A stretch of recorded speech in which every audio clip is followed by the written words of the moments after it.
resultado de una noche sin dormir. Pasé toda la noche pensando de qué manera impedir aquella tragedia. La mayoría del día, mientras atendía a los clientes, estuve ausente, sumida en mis pensamientos. Al poco tiempo de haber llegado, Cayetano notó mi ausencia y se preocupó, pero esperó hasta que su madre se marchara después del mediodía para mencionarlo. ¿Cómo te fue ayer?, me preguntó él con una sonrisa, al notar mi sorpresa por su pregunta. Bien, pero ¿por qué me lo preguntas? Porque no te ves muy bien, estás como ausente, ¿te pasó algo? Cayetano no era una persona entrometida, solo estaba preocupado por mí. No, fue lo único que le contesté antes de darme vuelta y continuar con lo que estaba haciendo. Pero por lo visto mi respuesta no lo convenció.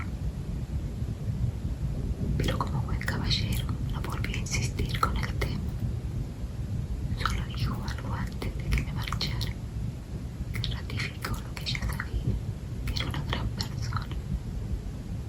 Milagros, no te olvides que podés contar conmigo para lo que necesites. Fueron sus palabras.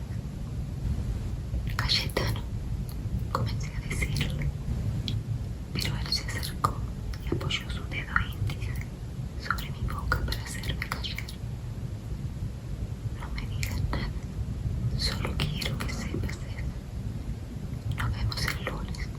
Chao, me dijo con una sonrisa.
Él presenció todo lo ocurrido aquella noche y sabía que si no lograba recordar, mi vida aquí correría peligro una vez más. Alguien se encargó de ponerlo en mi camino. De no ser por él y sus compañeros hubieran muerto aquella noche. ¿Y a dónde te llevaron? Ahora comprendí el porqué de mi partida. Todo este tiempo viví en París. Me costaba mencionarle mi vida junto a Darío, por miedo a su reacción. ¿Por qué me mencionaste en la puerta que no querías que Esteban te viera? No te imaginas la alegría que le daría saber que estás bien, me aseguró ella. Hay muchas cosas que todavía no te he contado, que no estoy segura que puedas comprender. He visto y oído tantas cosas durante estos años que ya nada me sorprendería, dijo tratando de tranquilizarme. En París voy a vivir con un matrimonio uruguayo que tiene 2 hijos. Ellos me trataron como si fuera parte de su familia y con el tiempo me enamoré de uno de ellos y me casé con él. Alcancé a decirle antes de hacer una pausa para sacar mi lágrima. Ella me escuchaba sin mover un músculo de su cuerpo, sin un gesto o una palabra. No tenía idea quién era, ni siquiera podía recordar a mis hijos. Fue a fines del año pasado que comencé a recordar, y cuando descubrí que había estado casada con Carlos, me sentí tan culpable por el tiempo que viví junto a esta persona, que no quiero que Esteban sepa que estoy viva. Le terminé de explicar entre lágrimas, pero ella parecía comprender mi situación. Trata de calmarte, Mercedes. Nada de lo que pasó es tu culpa. ¿Tu compañero viajó contigo?, me preguntó. No. Él sabe que estuve casada antes de mi accidente y que tuve 2 hijos, pero aparte de eso, ni siquiera sabe mi nombre completo y es mejor así. Tenía que saber qué pasó con Carlos y los niños, le expliqué. ¿Y él te lo impedía? No, al contrario. Él se ofreció a ayudar, pero yo sentía vergüenza de la situación en la que me encontraba. Por eso un día decidí marcharme. Abandoné la casa que compartimos todos estos años y volví aquí a reencontrarme con mi pasado. Por la siguiente pregunta era evidente que ella percibió mucho dolor en mi relato. Mercedes, ¿seguís enamorada de él? Aquella pregunta me tomó por sorpresa, pero no me atreví a decirle que nunca iba a dejar de hacerlo. Eso ya no tiene importancia. Lo único que importa ahora es encontrar a mis hijos, le dije esquivando la respuesta. Y ella se dio cuenta porque cambió de tema. ¿Por qué viniste a verme si no deseas encontrarte con Esteban? Se interesó. Porque su vida está en peligro. Tuve la sensación de que mis palabras no la preocuparon. De una manera u otra, la vida de todos nosotros está en constante peligro. ¿Pero a qué te referís? Se interesó. Yo sabía muy bien que la noticia la alarmaría para cualquier persona que estuvo secuestrada durante la dictadura militar, como fue el caso nuestro.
muy segura.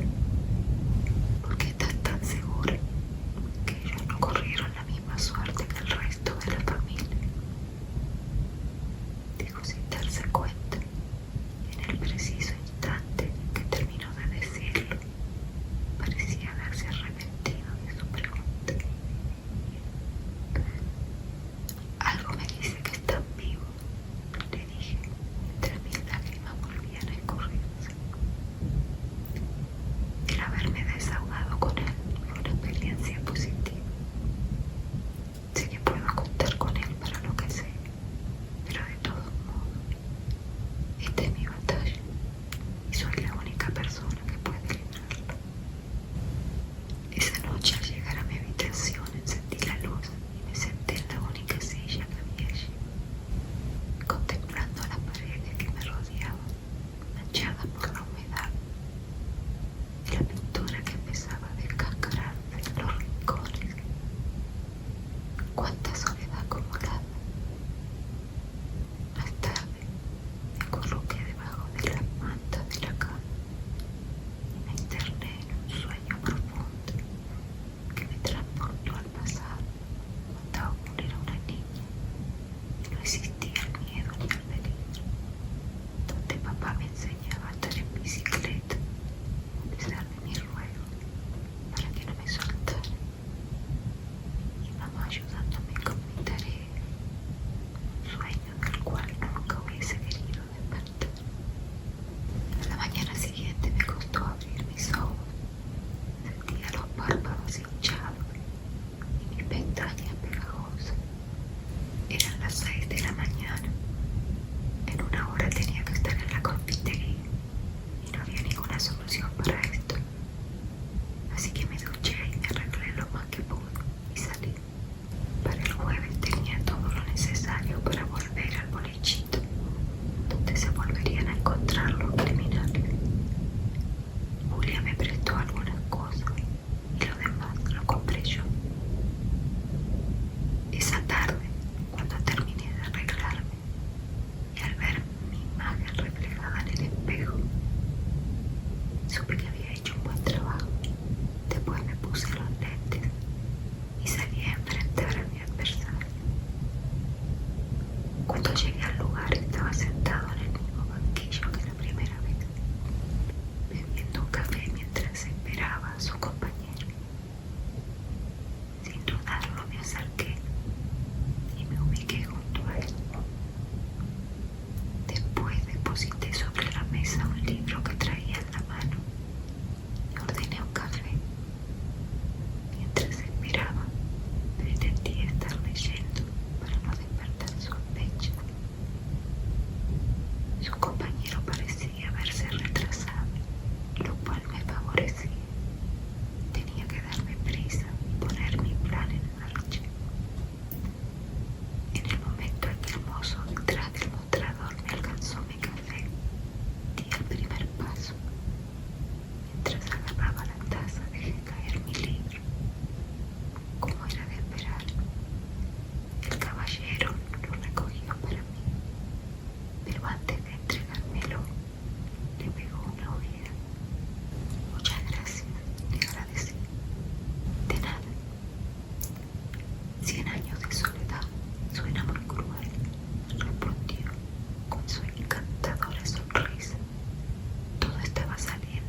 pero por lo visto la suerte esa noche estaba de mi lado, porque ni bien abandoné el establecimiento, escuché su voz que me llamaba. Manuela, disculpa, sé que no nos conocemos, pero pensé que tal vez podríamos almorzar o cenar juntos uno de estos días. ¿Qué te parece? No lo podía creer. El domingo podemos almorzar juntos, si te extraña.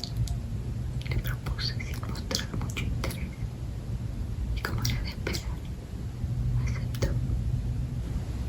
El viernes después del trabajo nos encontramos con Julio para tomar un café, para que le contara las novedades que tenía, las cuales, como era de esperar, no fueron de su agrado. Al enterarse de la cita que tenía con Domingo, trató por todos los medios de convencerme para que lo llamara y cancelara el encuentro.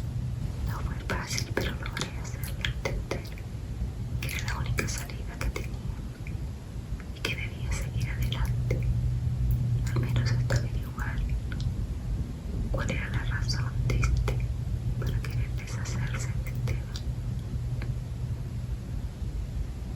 Además me contó que habló con algunos conocidos suyos para que le hicieran de guardaespaldas al abuelo de mis hijos, sin que éste se enterara, para asegurarnos que nada fuera a pasarle. Mercedes, lo que estás a punto de hacer es muy arriesgado. Tiene que haber otra manera de llegar a él, sin que vos pongas en riesgo tu vida. Trató de persuadir. No, Julio, no la hay. Además no tengo nada que perder. Ya todo se lo llevó la dictadura. Le contesté, porque sí lo sentí. Eso no es cierto. Tus hijos están ahí afuera esperando por ti. Así que no me digas que no tienen nada que perder. Ellos están vivos. Julia estaba convencida que algún día los encontraría. ¿Tú realmente lo crees? Le pregunté derrotada. Por supuesto, no me queda ninguna duda. Volví a insistir ella, al ver que mis esperanzas empezaban a flaquear. Ya no sé qué pensar, Julia. Me siento tan vacía que ni siquiera sé por dónde empezar. Y será la verdad, ¿a quién podría recurrir? Ninguna de las dos tenía la menor idea en qué hospital nacieron los niños. Si cuando nos llevaron teníamos los ojos vendados. Mercedes ya no está sola, estamos juntas. Te prometo que voy a ayudarte en todo lo que pueda, me dijo mientras depositaba su mano sobre la mía. Sé muy bien lo que ella siente, el mínimo horror me impacta, y la pesadilla vivida en los centros de detención. Volvería a repetirlo, con la única diferencia que esta vez se asegurarían de callarme para siempre. El domingo nos encontramos con Domínguez en Plaza Italia. Estaba tan nerviosa que tuve que hacer un esfuerzo enorme para no demostrárselo.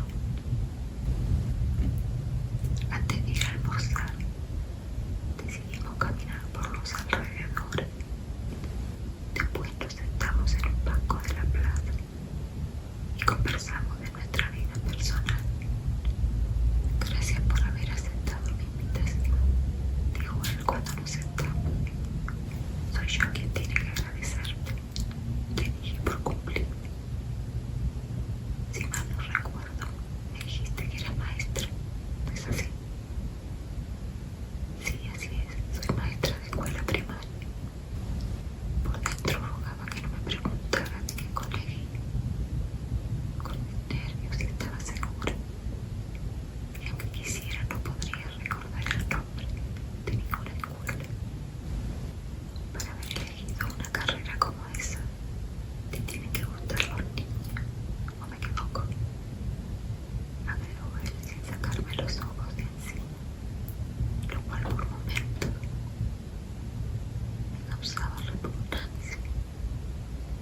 Creo que yo nunca podría haber elegido esa carrera. El solo hecho de pensar que a veces tiene que defender a alguien sabiendo que es culpable, no sé, me parece algo desagradable. Le comenté para ver su reacción. Bueno, es parte del trabajo. Alguien tiene que defenderlo. Fue su explicación. Sí, es verdad. No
entiendo de qué hablas. Si te lleva a su departamento, ten por seguro que no será para tomar el té. Vas a tener que entregarte a él, dijo enfadado. Al escucharlo me puse de pie y me aparté, herida por sus palabras. Nunca antes, desde que lo conocí, me había hablado con tanta dureza. Sabía muy bien a lo que me estaba imponiendo. Si aceptaba su invitación, sin lugar a dudas, esas serían sus intenciones. Pero así todo tenía que arriesgar. Perdón, no quise ofenderte. Sé muy bien qué clase de persona eres, pero es que esta situación me preocupa. Disculpa. ¿Qué puedo hacer?